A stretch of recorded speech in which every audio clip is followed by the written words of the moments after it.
সালটা ছিল 1847।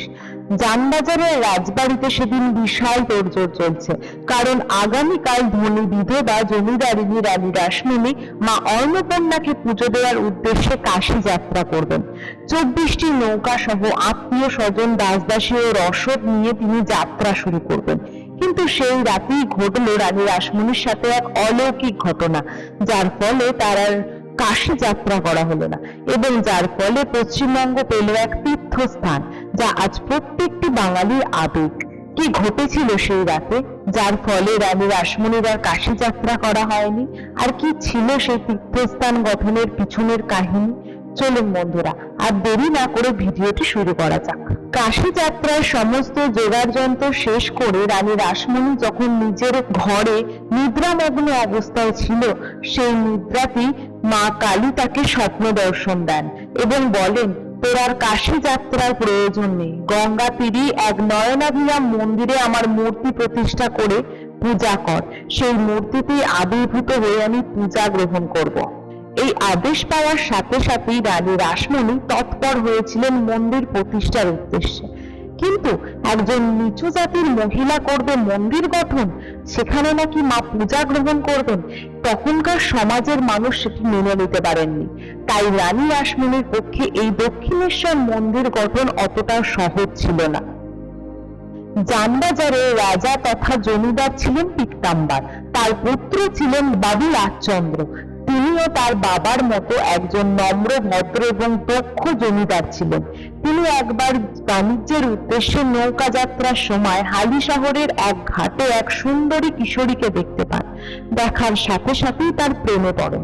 সেই কিশোরী ছিলেন রানী রাসমণি। বাবু রাজচন্দ্র তাকে বিবাহ করে জানবাজারে নিয়ে আসেন। একজন দরিদ্র নিচু জাতির কন্যা হওয়ায় রানী রাসমণি খুব সহজেই দরিদ্রদের দুঃখ কষ্ট বুঝতে পারতেন। এর ফলে তিনি ধীরে ধীরে হয়ে উঠেছিলেন সবার মা রানী রাসমণি। 1830 সালে মাত্র 40 বছর বয়সে রানী রাসমণি বিধবা হয়, অর্থাৎ বাবু রাজচন্দ্রের মৃত্যু ঘটে। তৎকালীন সময়ে স্বামীর মৃত্যুর পর সমস্ত স্ত্রীকেই কাশী যাত্রা করতে হতো। সেই কথা মতন রানী রাসমণিও কাশী যাত্রা করছিলেন। কিন্তু মা কালীর স্বপ্ন দর্শনের ফলে গঙ্গার তীরে রানী রাসমণি তৈরি করেন দক্ষিণেশ্বর মন্দির। এই দক্ষিণেশ্বর মন্দির তৈরি করতে গিয়ে তাকে বিভিন্ন রকমের সামাজিক ও প্রশাসনিক বাধার সম্মুখীন হতে হয়েছিল। প্রথমত, গঙ্গার আশেপাশে মন্দির তৈরি করার মতো এত বড় একটি ফাঁকা জমি খুঁজে বার করা দুষ্কর ছিল। তাও তিনি অনেক খোঁজ চালানোর পর অবশেষে জমিদার সাবল্য রায়চৌধুরীর 20 একর জমিকে তিনি চিহ্নিত করেন এবং বিভিন্ন প্রশাসনিক বাধা উপেক্ষা করে তিনি এই জমিটি ক্রয় করেন। এই জমি ছিল মূলত জলা জমি। এরপরে রানী রাসমণির দ্বিতীয় যুদ্ধ শুরু হয় এই জলা জমির উপর মন্দির নির্মাণের কাজ। এই জলা জমির উপর মন্দির নির্মাণ করতে গিয়ে রানী রাসমণির প্রায় তৎকালীন সময়ে 9 লক্ষ টাকা খরচ হয়েছিল। অপরদিকে রানী রাসমণির সামনে সামাজিক বাধা আসে। প্রধান বাধা হলো তৎকালীন সময়ে ব্রাহ্মণ সমাজ। ব্রাহ্মণ সমাজ এটি কিছুতেই মেনে নিতে পারছিলেন না যে একটি নিচু জাতির কন্যা হয়ে কি করে মন্দির স্থাপন করতে পারে। তারা এই মন্দির নির্মাণে বিভিন্ন বাধা দেওয়ার চেষ্টা করে। তারা কিছুতেই মেনে নিতে পারছিলেন না যে একটি নিচু জাতির মহিলার দ্বারা প্রতিষ্ঠিত মন্দিরে মা কি করে পূজা গ্রহণ করতে পারেন। তারা সমাজের সাধারণ মানুষদের বিভ্রান্ত করতে থাকে এবং বলতে থাকে এই মন্দির যদি প্রতিষ্ঠা করা হয় তাহলে মা কালী রেগে গিয়ে প্রলয় ডেকে আনতে পারে। সাধারণ মানুষের কানে বিষ ঢালতে থাকে যে যদি এই মন্দির স্থাপন করা হয় তাহলে সমাজে সংকট দেখা দিতে পারে। তবে ব্রাহ্মণদের এই খারাপ উদ্দেশ্য সফল হয়নি। রানী রাসমণি এই দক্ষিণেশ্বর মন্দির স্থাপনের জন্য তার সমস্ত কিছু উজাড় করে দিয়েছিলেন। অবশেষে 1855 সালে এই মন্দিরের কাজ সম্পূর্ণ হয়। এই মন্দিরের যে আকার আকৃতি আমরা দেখতে পাই তার পিছনে রানী রাসমণি একটি গুরুত্বপূর্ণ ভূমিকা পালন করেছিলেন। তিনি বাংলার বিভিন্ন ঐতিহ্যবাহী মন্দির থেকে অনুপ্রাণিত হয়ে এই দক্ষিণেশ্বর মন্দির তৈরি করেছিলেন। বিশেষ করে বর্তমান বাংলাদেশের কান্তনগরের কান্তজিউ মন্দিরের আকার এবং আকৃতির জন্য তৎকালীন সমাজে ভীষণ প্রসিদ্ধ ছিল।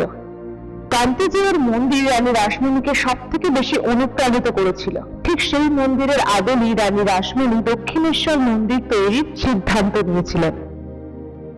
এছাড়াও দক্ষিণেশ্বর কালী মন্দিরটি বাংলার ঐতিহ্যবাহী নবরত্ন অর্থাৎ 9টি চূড়া বিশিষ্ট স্থাপত্য শৈলীতে নির্মিত। নবরত্ন শৈলীর 3 তলা এই দক্ষিণমুখী ভবনটির উপরে 2 তলার 9টি চূড়া রয়েছে।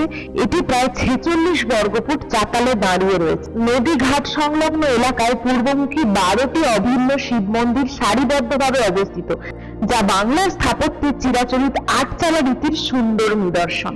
এই মন্দিরটি যে 12 একর জমির উপর তৈরি, সেটি কচ্ছপের পিঠের মতো দেখতে, যা তান্ত্রিক মতে অত্যন্ত গুরুত্বপূর্ণ।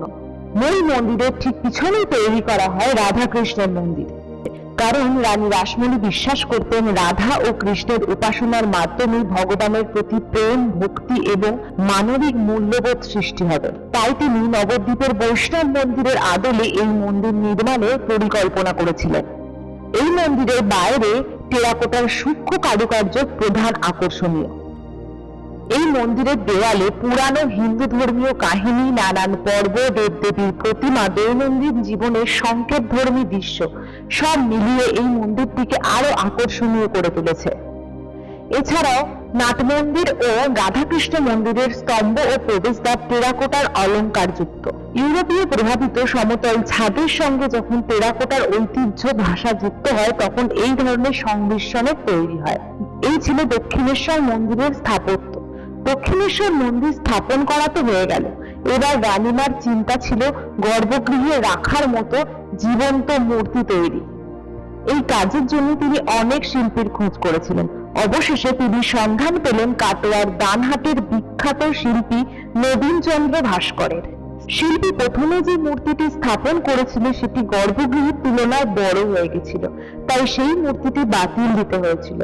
পরবর্তীকালে শিল্পী আবারও একটি মূর্তি তৈরি করে এবং সেটি গর্ভগৃহের তুলনায় ছোট হয়ে গেছিল, তাই মন্দিরের গর্ভগৃহে বেমানান লাগছিল।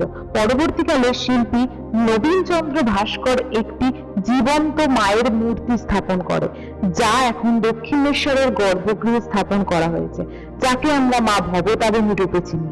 প্রথমে রানী রাসমণি মন্দিরের যে উইল তৈরি করেছিলেন, সেখানে এই মূর্তির নাম দিয়েছিলেন মা জগদেশ্বরী। কথিত আছে এই নবীন ভাস্করই মায়ের মূর্তির নাম দিয়েছিলেন মা ভবতারিণী।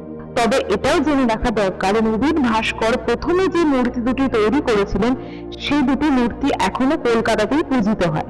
প্রথম মূর্তিটির নাম হলো মা ব্রহ্মময়ী, যা কাশীপুর মহাশ্মশানের কাছে প্রামাণিক কালীবাড়িতে প্রতিষ্ঠা করা হয়, এবং অন্যটি গোয়াবাগানের গুহবাড়িতে প্রতিষ্ঠিত করা হয় মা নিস্তা দেবী। তবে মন্দির তৈরির অনেক আগেই কিন্তু মূর্তি বানানোর কাজ হয়ে গেছিল। মূর্তিটিকে সুরক্ষিত রাখার জন্য রানী রাসমণি একটি লোহার বাক্সের মধ্যে মূর্তিটিকে বন্ধ করে রেখেছিল। তার কিছুদিন পর রানী রাসমণি আবার স্বপ্নাদেশ পান এবং মা তাকে বলেন, আর কতদিন আমাকে এই লোহার বাক্সের মধ্যে বন্ধ করে রাখবি, আমার যে দম বন্ধ হয়ে আসছে। স্বপ্নাদেশ পেয়ে রানী রাসমণি উতলা হয়ে ওঠেন মূর্তিটি স্থাপন করার জন্য, এবং যত তাড়াতাড়ি সম্ভব লোহার বাস্কটি খোলা হয়। অদ্ভুতভাবে দেখা যায় মূর্তিটির গায়ে ঘামের চিহ্ন রয়েছে। 1855 সালে 31শে মে পূর্ণ স্নান যাত্রার দিন দক্ষিণেশ্বর মন্দিরের গর্ভগৃহে এই মূর্তিটিকে স্থাপন করা হয়। এই ভিডিওর মাধ্যমে আমরা জানলাম দক্ষিণেশ্বর মন্দিরের ইতিহাস, দক্ষিণেশ্বর মন্দিরের স্থাপত্য, রানী রাসমণির কাহিনী ইত্যাদি। যদি ভিডিওটি ভালো লেগে থাকে তাহলে চ্যানেলটিকে সাবস্ক্রাইব করবেন, ভিডিওটিতে একটি লাইক দেবেন এবং আপনার বন্ধুদের সাথে ভিডিওটি অবশ্যই শেয়ার করবেন। ধন্যবাদ।